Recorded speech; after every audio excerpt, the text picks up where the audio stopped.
I feel like as soon as you're called a star, it becomes a bit of a Mm. burden that you have to carry. Then Mm. every film is expected to do certain kinds of numbers.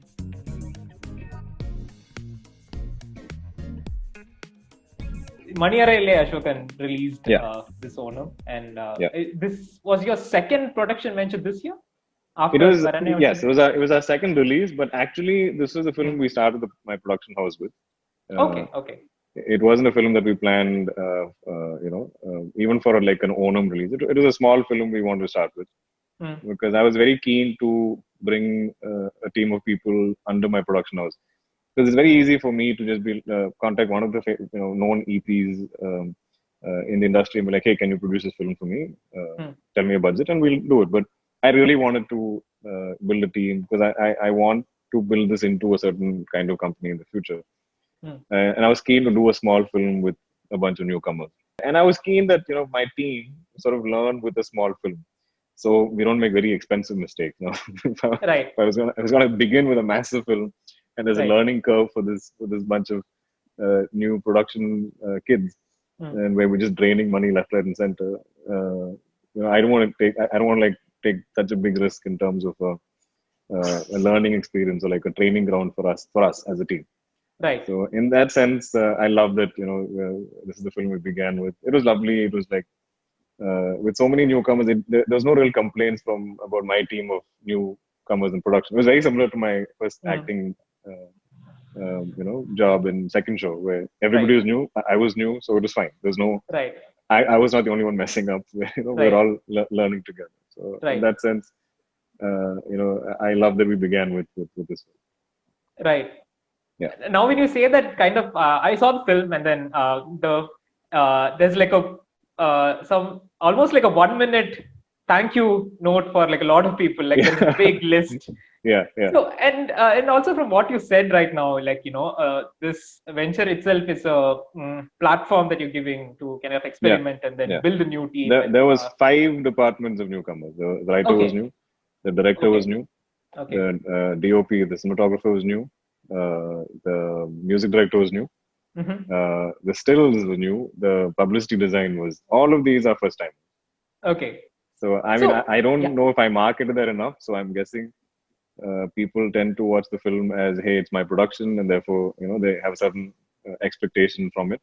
right, But whatever little mistakes or in terms of length or things like that, it's bound to happen when people are making a movie for the first time. hmm, Yeah, right.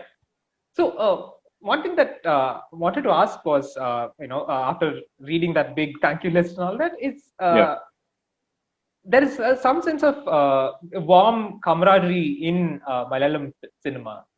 right, Be it, and this is not only with Maniyarele Ashokan, right? A lot of other Malayalam films also have, a lot of thank you, and then even in your film, I think CAA Fahad comes and does a voiceover, and then you yeah, do cameos, and then there are other directors acting in other directors' movies. So those yeah. kind of things. So does that kind of a warm camaraderie does it translate into Malayalam cinema is now considered the best in India? So is that Right. a big factor? I don't know. I mean, I don't think it's anything we've planned, right? But because Okay. we're so small and we all know Mm. each other, and a lot of the times each film is important to everyone that's working on the film. Mm. So and if we can reach out to friends or associates to kind of help us out, or hey, and if they're willing to do it, I think all of us would love to do that for each other. The thing is, you might work on a film with a particular team, and then by the time you start your next film, maybe a lot of your teammates from that film might be on another film. So you can't then start to change your dynamic and be like, hey, no, I don't like this person because he's working with a competing film or a competing actor or something like that. So we all kind of maintain, and then maybe the third film, a bunch of us come back on a film. So what I've noticed is kind of all of us have all worked with each other, and over time, I think actors or technicians, all of our insecurities are very early in our careers, maybe in the first few films and stuff. Once you're a little more secure and you feel like maybe people have accepted you and they will give you a chance, then you are open to kind of doing little things like this, because it's not going to really affect your career in a negative Right. way. But like you said, nowadays I feel like we have to we have to plan our thank you cards into the runtime of the film, and literally we're all like telling each other, "Hey guys, just 3 slides, okay, 3 slides."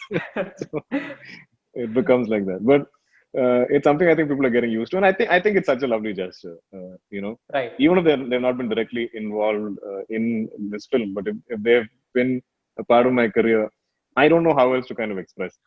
You see a lot of new actors who used to do small roles becoming not overnight stars, but then becoming a lead actor. In a Right. space of 1 or 2 movies.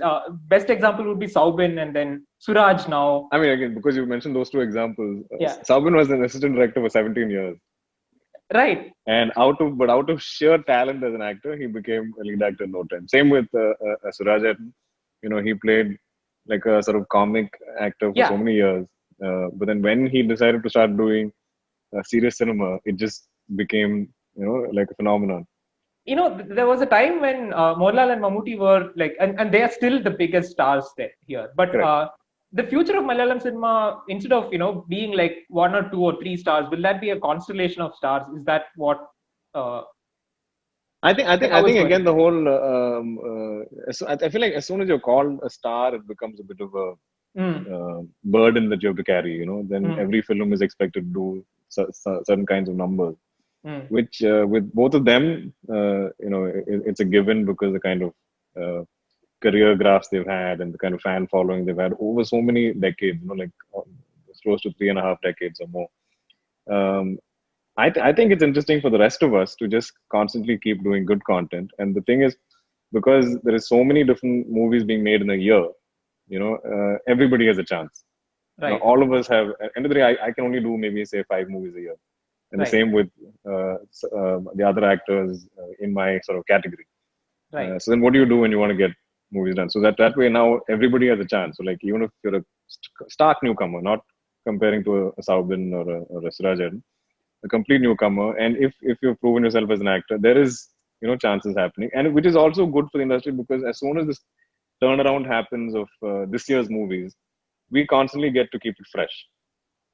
It's not a movie I committed 5 years back that I'm doing now, and that content would have gotten stale.